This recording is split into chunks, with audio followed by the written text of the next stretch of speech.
I'm Sydney Bertini. You probably already know me. I am here at my great-grandma Julia Celeri's house, and I'm about to go interview her about her early life.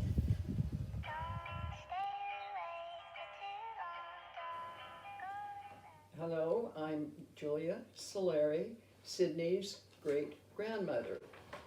I was born in Ukiah, January 30th, 1932. Due to the Great Depression, my mother was taken over there and I was born over there. At the same time, they took my brother, Harold, over there. He was 10 years old and had his tonsils taken out. Tell us a little bit about your family, who your mother and father were, and your brothers and sisters. My mother and father were Herman and Wilma Miller. I had two brothers, Harold and Fred, and a sister, Eleanor. So, how did your family get this property? We know that your grandparents originally bought it in 1913. My grandparents lived on Noyo Hill, and they lived in a cabin.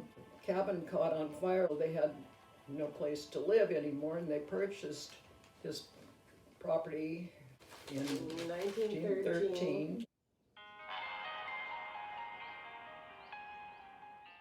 This is a very interesting deed.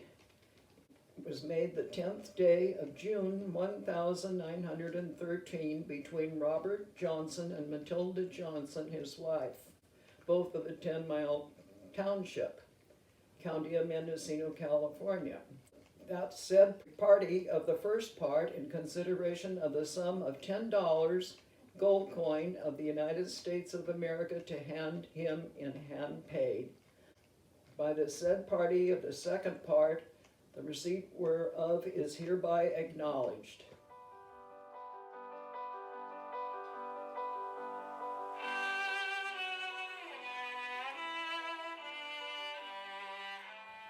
What was the story about Robert Johnson?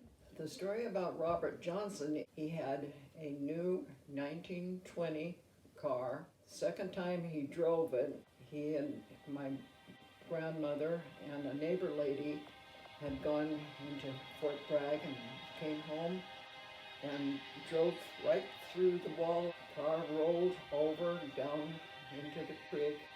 My grandfather was killed. My mother and the neighbor lady survived.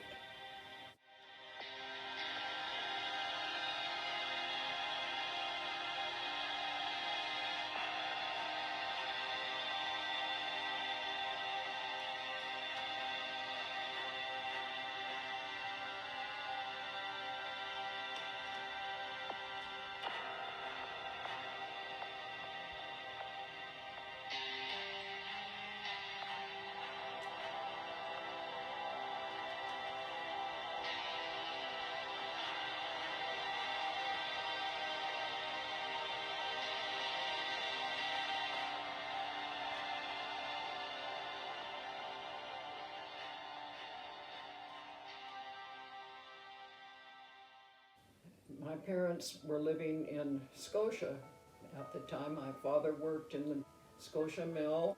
He was an electrician. My grandmother being alone, my parents decided to buy the property down here from my grandmother. So that's how the 32 acres here was purchased.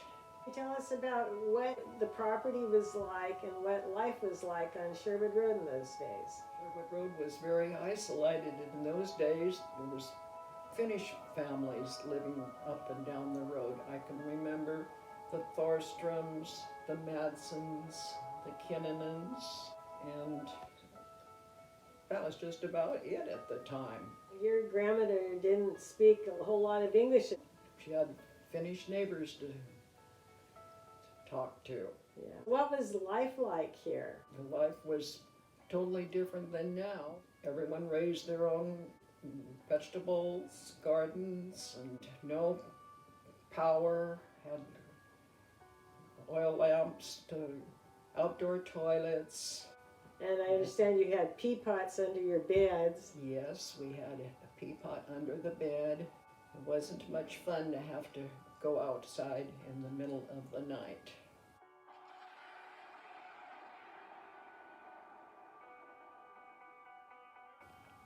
Now, since you didn't have running water, how did you take a bath?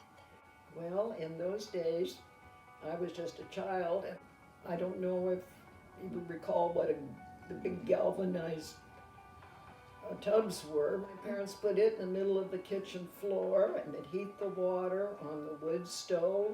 I got my bath like that. We all had an outdoor sauna, which I never cared for. I didn't like saunas. My mother raised turkeys.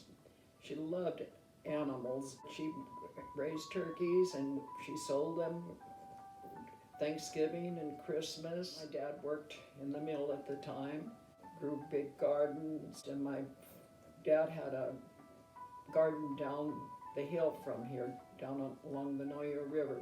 It's part of our property.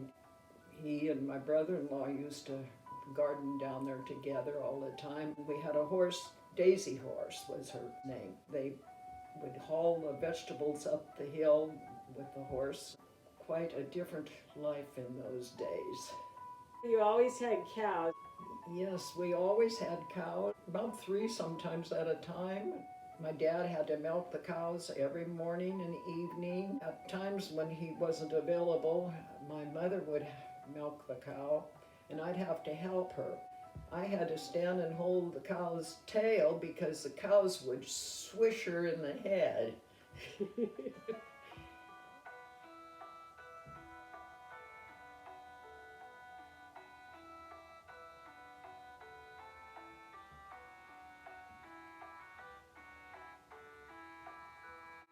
And there was always kitty cats waiting there for milk also. What did you do with all of that milk? My mother made butter. We had a big wooden churn, and you just turn and crank would make what was called vilja. Finnish people enjoyed it. Sort of like yogurt. It was more sour than yogurt. I liked it to sprinkle sugar on it. Uh-huh. So what impact did World War II put on you and your family? World War II was rather scary and devastating. We had food rationing going on. Gasoline was rationed. You were allowed so much gas to go to work. You were allowed a certain amount of sugar. We had stamps. Every member in the family had ration stamps, so that's how they rationed it out.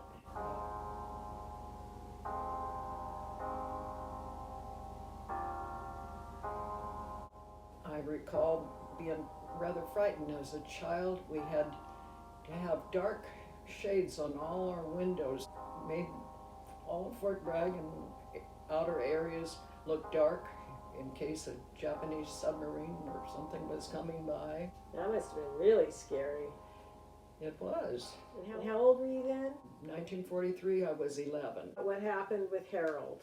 Harold was my brother, 10 years older than me. He was a fireman on the railroad on the Feather River. He was drafted. He went to Purdue University first and then was sent to Fort Dix. Then we knew that something was going to occur, that he was going to be sent overseas. 1943 was the Battle of the Bulge. Right. That's where Harold ended up. Well, my brother was in Germany. He was running across the battlefield and was shot.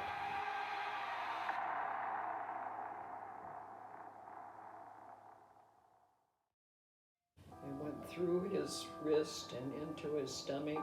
I can remember one day coming home from school, and my mother was laying on the couch crying, and we had a telegram describing it.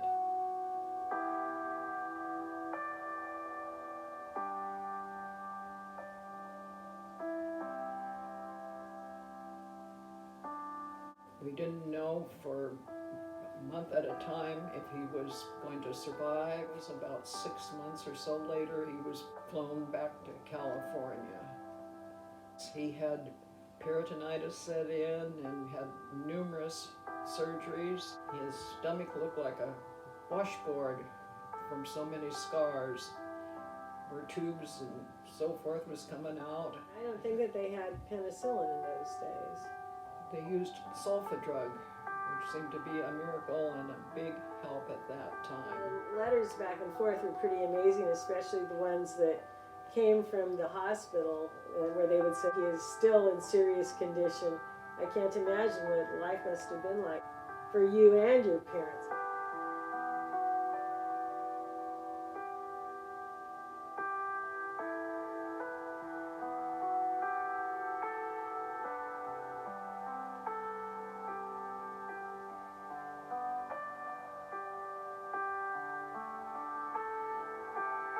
It was a scary time for all of us.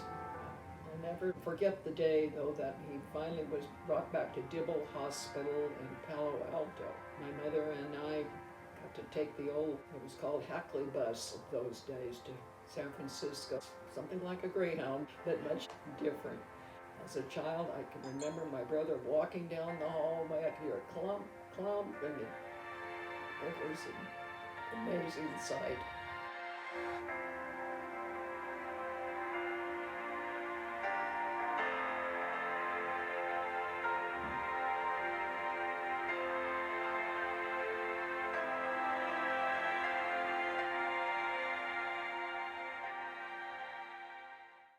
So what were your teenage years like?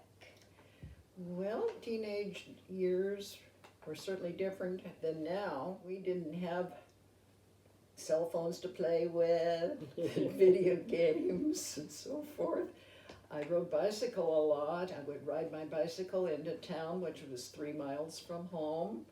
Met my friend, we'd go to the beach. Teenage years were different, more outdoor, and go to visit your friends at their houses and have slumber parties. I met my husband as a teenager. I was at a basketball game one night with my girlfriends.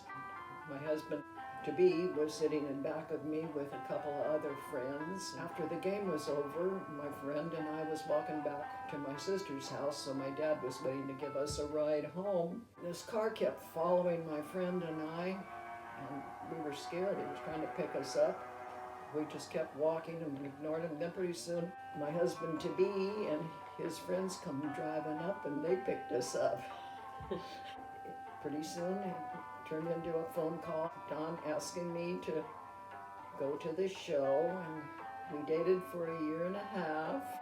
Got married in 1949. I got married in March. I graduated in June. It was kind of a foolish thing to do. He said he didn't have to go to work the next day, so it would be a good time to go get married.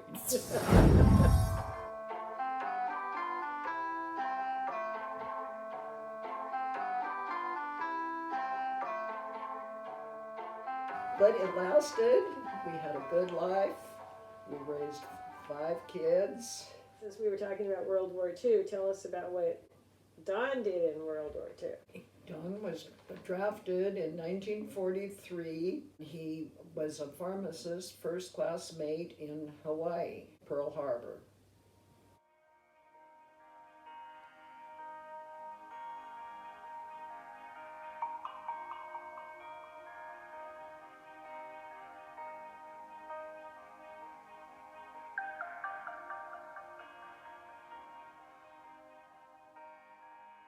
What was your experience like having polio? It wasn't a very pleasant deal to have. I was very sick. I just cried. It was in such pain. Called the doctor. That was when they would come to the house. The doctor came, and we thought maybe I had polio because a friend of mine had it. The doctor said it's probably the flu or something, but if you're no better in the morning, come to the hospital. So Don took me to the Redwood Coast Hospital, and he went to work. They put me in a ward. They came and they took a spinal tap. Pretty soon they come and wheeled me out of that ward, and they put me into a private room. They told me I had polio. They called Don from work. They told me that I had to go to Santa Rosa. There was no beautiful ambulances in those days to take you out of town. Robert Kane was the funeral director at the time. He came with a black wagon that you called dead bodies and so forth in, and took me to Santa Rosa in that. I still remember when they were wheeling me into the private room down there, an iron lung was waiting by the door. That was the treatment they gave you if you were having difficulty breathing and so forth. Fortunately, I didn't have to use it. They used what they called the Sister Kenny treatment at that time. They heated cloths just hot as could be, and they'd plop them all over your body, and you'd sweat. I felt very ignored. Everyone wore masks. Family couldn't come to visit, only stand in the door. So it's kind of like the pandemic of today, except for so many people ended up paralyzed. Yes. And you never ended up paralyzed. I was one of the very fortunate ones. There were 5 of us from Fort Bragg at the time that had it. One was in a wheelchair. The rest, others of us, we came through it quite well. So what was life like after getting married? We were fortunate in those days. The wives didn't have to work. You stayed home with your family. We were very lucky to be able to purchase our first home in 1950. We had First Christy, then Linda. Your house on Harold Street was right across from the middle school. It was the grammar school at that time, and the middle school was up where the senior center is, and then the high school. Tell us about when you purchased your second house. We were living on Harold Street, and Don got to the point where he had chickens and a dog, and he liked animals. We decided to make another move, and we found the place that he loved out on the end of Summers Lane, which had 40 acres, family of chickens and pheasants and ducks and horses, dogs, you name it, and 3 more kids then. Jim and Julie and Don. Tell us about what Grandpa was doing as far as work at that point. When we were first married, Don was a scaler, and he was a peeler, and then he worked in the rail for a few years, and then went on to timber falling. Did he like that work? Yes, he did that for his entire work years. He had to retire due to several health issues occurring, heart conditions starting. Tell us about your purchasing this house. My father was living alone and was getting to the point where we thought he shouldn't be alone anymore. We decided to purchase our Sherwood Road home from my dad, and he lived with us for 10 years. I'm still living in it.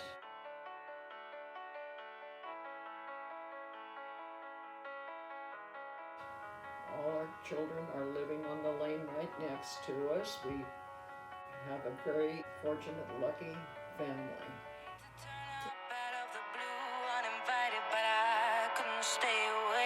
I couldn't fight it. I had hoped you'd see my face and that you'd be reminded that for me it isn't over.